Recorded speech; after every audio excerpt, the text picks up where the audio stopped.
Now on the APEC VIP hotline, cutting-edge training for the serious athlete, apecgo.com. Joining us now from the Big Mac blog at Fort Worth Star-Telegram and DFWOT, it's Mac Engel. How you doing, Mac? Good, Bryan. How are you this afternoon? Doing very well. I got nothing. You want to talk about the Grammys? Yeah, what do you want to talk? I don't really want to talk necessarily about the Grammys, but I will talk about Katy Perry. Okay. I'll talk about that for a good half hour. I don't know who her designer is or what she was wearing. Quite frankly, I don't really care. Just going to send her a thank you note, though. She's got a great voice. Yes, she does. Yeah, it's the lungs. It really is the lungs. I did watch the Grammys. I am now convinced more than ever, if I didn't already know this, but the Grammys, more so than any other award show, other than the obvious, the Nickelodeon or the MTV Music Awards, that the Grammys are now an award show that I know nothing about because I don't listen to new music. You see? If you don't listen to new music. I watch new movies, things like that. I consume, new TV. But in terms of pop culture, I listen to almost no new music. So they're trotting out all these people singing songs. Frank Ocean singing a stupid song about Forrest Gump, maybe one of the worst songs I've ever heard. What and I'm was just sitting that, there by thinking, the way? I have no idea. I appreciate artists who really do try to branch out and do something creative, but to do a song about a movie, you can't understand the lyrics anyways. And I'm like, why don't you just do all of Tom Hanks's, entire resume? And you had to do this stupid piece of crap. So as much as I enjoyed looking at Katy Perry, yes, and I shouldn't say that's no. No. Listening to Katy Perry. Yes, yes, right. Sure. The rest of it, I was just like, I don't know any of these things. If I'm going to be an expert on pop culture, I guess unfortunately now I do have to listen to new music, which includes Forrest Gump. I had you pegged as a Skrillex fan. You would think, but I did watch it, and I'm really happy Kelly Clarkson won. I think that's great. Hometown Girl done good. Yeah. It's a phenomenal story. But beyond that, I just can't. Well, I shouldn't say that. Katy Perry stole the show, and it's time to turn a new page. I'm focusing on the positives, and right now that would be Katy Perry's. Yes. Eyes. Yes. Yes, as I've noticed the Kate Upton picture on your on your blog for quite a while. Well, that was more breaking. I'm glad you're into that eyes. was more breaking news, Bryan. Kate Upton is now the cover girl for Sports Illustrated. That was important. It is important. A lot of people want to know that. Absolutely. And this is the part I wrote basically nothing on that blog, and that was one of the most well-read things I'd had in quite a while. I can understand that. Absolutely. Well, people wanted to learn. It's news. What's going on? Kate Upton's eating a bowl of cereal. Wow, I guess I'll click on that. Especially if she wears that while she's eating that bowl of cereal. My favorite part of it, and I just can't get my brain around this, is that there is a large segment of the model-consuming population that says she's fat. Yeah. Yeah. And I'm like, honey, if that's your interpretation of fat, I will take that fat every day of the week. Every day, buddy. Now, the one question I have, having looked at your blog a few times, is how do you get this past the wife? Oh, you know what? I'll give Jennifer She doesn't read it. She doesn't read it, right? She understands, because she is in sports media, and she understands generally who consumes sports media, that this is just a reality of consumership of sports media, and you're just giving them what they want. I am giving the masses what they want. There you go. I don't think it's a coincidence that you look on every sports website everywhere, and all it is cleavage. Scores. I never put cleavage that together. First, score second. I never put that together. Just Isn't that bizarre? All these my wife is out there. Huh, if my wife is out there listening right now, I never ever noticed that. Until Mac just told me, I had no idea that sports people put together pretty girls and ball games. I never knew that. See, there you go. That and the fact that you're a Skrillex fan, right there, I've learned more about you now than I've ever known, so that's incredible. That's about as deep as I go. That's deeper than me, buddy, let me assure you. All right, so now we're in sports hell right now. The National Signing Day was over on Wednesday, so basically the only thing we got going around here is occasionally a high school coach or two, gets a job, and that's kind of interesting, but Well, Bryan, let me ask you a question about it. You said you're more in tune with You're more tuned with high school sports than I am. Well, I don't know about that, but go ahead. Well, no, I mean, but how often would you say these rankings, because I think I'm going to do something on this, how often do you see these rankings showing a direct correlation between the top 5 or top 10 signing class and 3 to 4 years later, go 3 years, and a top 5 to top 10 team? Well, I mean, I know Alabama and LSU, and those teams seem to be good every year. Then occasionally you get one like Texas, who had top 5 rankings, and nothing came of it. So I'd probably say that more times than not, it's a fair barometer, of how good they will be. But like I said, every once in a while you get a program that's kind of running out of steam, like Texas seems to be doing right now, and their recruiting ranking didn't prove to be accurate at all, or they didn't do a good job of coaching those kids up, or something along those lines. It just kind of depends. Okay, one more thing, then we go on whatever it is you want to ask. Okay. A&M obviously had a top 7, top 5 recruiting class, right, according to the experts. Right. Are you buying this? Do you think this is going to hold, and we're going to see a 10 and 11 win team for the next 4 or 5 seasons? I think as long as Manziel and Sumlin are there right now, I mean, they're hot. They are really hot. So it's possible. I mean, the thing you got to take into consideration is that I don't have a big enough body of work to judge whether this past season was just lightning in a bottle playing in the SEC West, or if they really can sustain this for the long haul. Because, I mean, for instance, Alabama's going to come into College Station with fire flying out of their nostrils, okay? Because A&M beat Alabama last year if they hadn't played Alabama the week after the LSU game. You and I both know that's a no. I know, honestly, I don't know. I don't, because I didn't expect A&M to beat them even then, Oh God, no way. Because Alabama doesn't have lots of highs and lows. They don't get emotionally up and down. You don't find them coming out flat very often. And A&M, I think, caught them by surprise. I really do, because I think I mean, I don't know this to be a fact. Okay, I'm just, supposition on my part, but yes, the LSU game was a really emotional win for Alabama, but at the same time, Alabama's been in these kind of games forever. And playing at home in Tuscaloosa, I think what happened, though, was that they didn't get a real good indication of how good Manziel had become, because LSU and Florida had beaten A&M. And I think they thought they were going to be able to do the same thing, and A&M comes in and, basically, they hit the bully in the mouth, and I think it took a while for Alabama to wake up, and by that time they were too far down, and Alabama almost came back and won the game anyway. Well, and that's when I look at what A&M did this year, as good as they were, obviously a lot of things broke right for them. But when I look at this recruiting class and all this enthusiasm, I think it's great for the university. I think it's great for the state. The fact that you had a state school go into the SEC and hang. I don't know if they're going to be able to get past.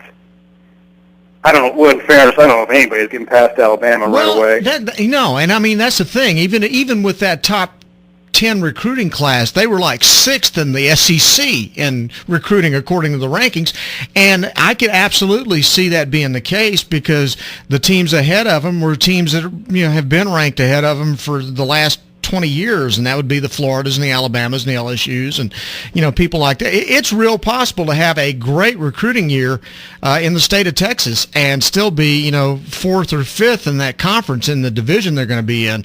So I mean, it's real hard to determine right now. I know this. They did what Texas used to do. Texas used to go in and say, I'll take you and you and you and you and you, and then the rest of you schools can have the rest of you guys. And A&M did that this year. I thought it was pretty telling, the fact that Mac Brown threw in a pout session last week. He did. On a sunny day, when he was talking about guys slipping. And I was just like, how dare you? You have taken advantage of guys slipping more than anybody in this state, and now it's happening to you. Yeah. I'm like, dude, go out and prove that you deserve it again. Well, see, that was the embodiment of a guy who was resting on his laurels and resting on the fact that he coaches at the flagship school in in a big state in the United States. He is feeling the heat, buddy. He should. He absolutely. Should. And it's something that I have pouted about for a long time, and I'm tired of it. And I'm happy. This is the reason why I'm happy A&M is doing well or did well is because I am sick of the fact that this state that puts more emphasis on football than any other sport, that has this many quality players coming out, that coaches these kids from the time they're 2, and as a Texan, I say we can't win, and we can't win a BCS title game. Yeah. Since 2005. The state of Texas has had one national championship in the last 35, 40 years. Yep, and you look at Alabama winning 3 out of the last 4. You know, and then the other one who won that, I think, was Auburn. That's right. So I'm more annoyed and disappointed at that reality and that development. And I just, and I asked Gary Patterson that question one time, I guess it was about a year ago, about that evolvement, and he was talking about the different types of athletes and things like that. And I heard another assistant coach told me when I threw it out to him, and he made an interesting point. He said, by the time Texans go to college, they are so well coached that it's hard to coach them any way else. They're so well coached. They're not as raw as some of the kids that are going to different places. But I don't know if that should make you better that should make you better than everybody on the planet. Then you would think, but I think it just comes down. I think it comes down to just natural ability. But you're not getting the guy who has as much natural ability as. Back to what you were talking about, though, as far as the rankings are concerned, though, I will say this: just because your ranking is top 5 ranking, and the other guy maybe isn't. I mean, we see it all the time. Kansas State, TCU, these schools don't have top 10 recruiting classes ever. But those guys do such a really good job of finding diamonds in the rough, and then coaching them up and getting the most out of their abilities, that they can end up being as competitive. So I don't necessarily think that you have to have a top 10 ranked recruiting class to win. I think what it does is it puts more pressure on you. For a guy, for a team like Texas, if they get a top 5 class and don't do anything with it, then say Gary Patterson, going out and recruiting a bunch of guys that are 3 stars and then coaching them up. Well, and I think that's probably the biggest indictment that you see on UT is the whole coaching them up thing. Yeah, well, I think 2 things. I think that the kids that they've signed, sometimes I think that the rating was inaccurate on some of those kids, because you look at some of the kids that they've signed and they were can't miss types. But then you look at the quarterbacks they've had here recently. In my way of thinking, Texas should never have a quarterback problem. Texas should be able to get the best quarterbacks in the state every year. They have run a quarterback-friendly offense. It was very quarterback-centric, and yet they haven't had a really good quarterback at Texas since Vince Young or Colt McCoy. And I think what's so mystifying to that is you understand good players are going to fall through the cracks. You understand kids are just going to go someplace else. You understand why you look at Andrew Luck and you can understand why he went to Stanford. It's not like he went to UTEP Sure. or something like that. He went to Stanford. That makes sense. You understand why Robert Griffin. Listen, nobody was going after Robert Griffin other than Art Briles. That's Nobody. right. That's right. And now as the quarterback, so he deserves that. What I think is the mystifying part is that you look at the quarterbacks that they have, and then you watch them play, and you're like, the kid can't play. No. Like, why did you go? And now the one to me, and I had 2 coaches tell me almost the exact same thing when I asked about Garrett Gilbert. Remember Garrett Gilbert coming out of Austin with the Gatorade Player of the Year. That's right. And they all said the same thing. By the time he was a sophomore playing, they said this was not the same guy that I saw play in high school, which is a stinging indictment on that staff. No question. But I'll say there's some extenuating circumstances in his case, because he had to go in that national championship game against Alabama when McCoy got hurt. And he went in and he struggled, but he then kind of righted the ship there late in the game, and he threw up some, impressive stats when the game was over. Well, people bought into that and thought, okay, that means this kid's ready to go, and he never reached that. The expectations were so high on him going in the next year, and I think the pressure got to him. Yeah, that may be true. I think what I remember about that game was the fact that he came in and didn't play afraid. Yeah. And he went after it. And if you remember, even though the game, they were in a position, now it was going to take a miracle, and no one thought they were going to get it done, but they were in a position in the last drive to potentially now to take the lead. And I thought it said something to me, the fact that he came in and didn't play scared. There were he was throwing balls over the middle. He was going, he played quarterback the way you needed a guy to play quarterback. Now, he was just inexperienced and going against a really good team. But there was something about his evolution. A guy that good, we think, should not have taken that dramatic of a step back. And that either says something about an injury or something else that was going on that is not good. And I think of all those guys, and you go back and you look at all those kids who've come into UT, Vince Young was the guy. They basically said, here are the keys. We don't care. Pretty much. And you can do that in college. Yeah. You can do that in college. And I remember talking to pro players about him. A couple of the Cowboys had played at Ohio State, and they said Vince Young was the best player they'd ever seen. And they said they'd never seen one player do so much for a team. And in college, you can do that. In the pros, you can't. Absolutely. So my thought is, if you can do that in college, why not just go do that again? Now, I know that I'm not saying go out and find Vince Young again, but quit screwing around with this pro-style, one-back set. Look what we do. We're going to groom kids to the NFL. Listen, UT alums they want to see their guys do well at the NFL because that's neat. They want to see their guys do well in Austin. So if you can find a guy who's that good, like a Geno Smith or Robert Griffin, that's all you got to do. And if you're UT, go find them. Exactly. They're there. And, oh, gosh, they're everywhere.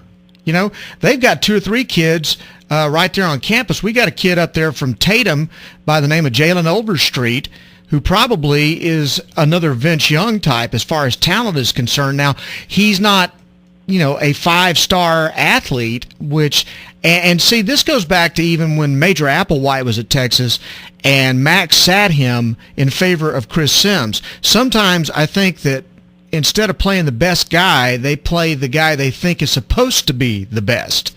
Well, and I understand in terms of coaching, Bill Parcells said this one time, you don't want to get in the way of progress.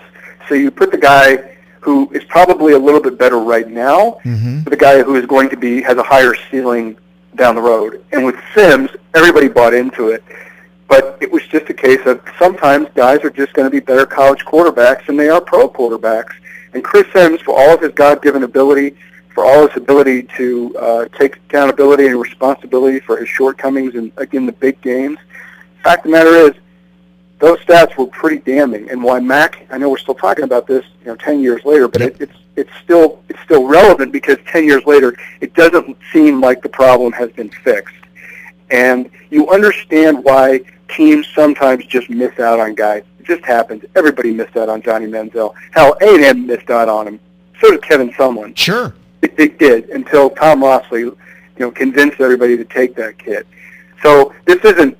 It happens everywhere. What's so disappointing is that it shouldn't be happening this many years in a row to the best university, in theory, in this state that puts such an emphasis on football. And that, to me, is why Mac Brown should be in hot water. Well, here's the deal. What the bottom line is going to be with Mac next year, Mac has to beat Oklahoma, and he needs to beat them decisively, and he has to win the Big 12 next year. Or I think you're going to see I think you'll see a retirement. He ain't beating Oklahoma, Bryan. I'm not saying he is. I'm just saying that's what he's got to do if he doesn't want to get a nice corner office and be Darryl Royal for the rest of his life. But do you think they're going to beat Oklahoma next year?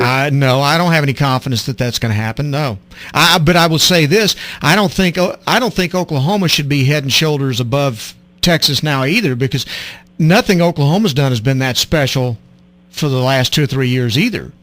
They've just absolutely not. You can make a case the hell out of Texas, but they haven't beaten the hell out of everybody else. No, they haven't at all. I mean, heck, they barely beat TCU in the last game of the season down here. Yeah. But I don't. I wrote this, and it's the truth. And now more than ever before, because you've seen it trickle down to the college level, you got to find a quarterback. Absolutely. You got to find a quarterback. And as good as Landry Jones was, he was. If you're not going to find that special quarterback, if you're not going to find Mr. Catherine Webb, then you better find a really, really good one. And I think when we looked at the Big 12 of late, their problems have been traced to that position where they've had really, really good ones, but they haven't had phenomenal ones. And when they had the phenomenal one, like Robert Griffin, Yep. Look what he did. And Manziel. Yeah, and Johnny Manziel. You're seeing that now. So, I mean, they're there, but if I'm UT, that's what chaps me. And I don't know if that kid, the guy who looks like Vince Young, he's up in East Texas. Yeah. What was his name, Bryan? Well, Jalen Overstreet is the kid that is. He was a backup after they had to suspend McCoy during the bowl game, but they weren't going to burn his red shirt unless they just absolutely had to. Who is the kid, though, who went to Whitewright, the 2A school? Oh, yeah, I know who you're talking about, but he's out of my area, so I can't think of his. But Swopes? That's the case where if you watch him on YouTube and see those clips, you're like, wow, holy cow, this is Vince Young 2.0. But then you look, he played against 2A competition, and his team went 2-8. Yeah. Some of these things just don't add up. And maybe he can play, you hope he can hit, and all these things. But I think you come right down to it. When you look back at Mac Brown's disappointing recruiting day, he solves everything, if he can find even close to that guy again and screw coach him up, give him the keys, and let him go be the best athlete on the field and win 11 games. Well, we're going to see if he's got that in him this time, I can tell you. All right, Mac, hey, look, we filled all this time and still hadn't talked about anything. That's great. Good stuff. All right, that's a good day then. It's a good day, man. I like it. Yeah, good deal. Hey, buddy, thanks very much again for coming on. We appreciate it. We'll talk to you next Monday. Okay, Bryan. Thanks a lot. Have a great week. All right, you too. Mac Engel from the Fort Worth Star-Telegram, DFWOT, the Big Mac blog on Bryan Houston Sports Radio Live on 99.3 Talk FM.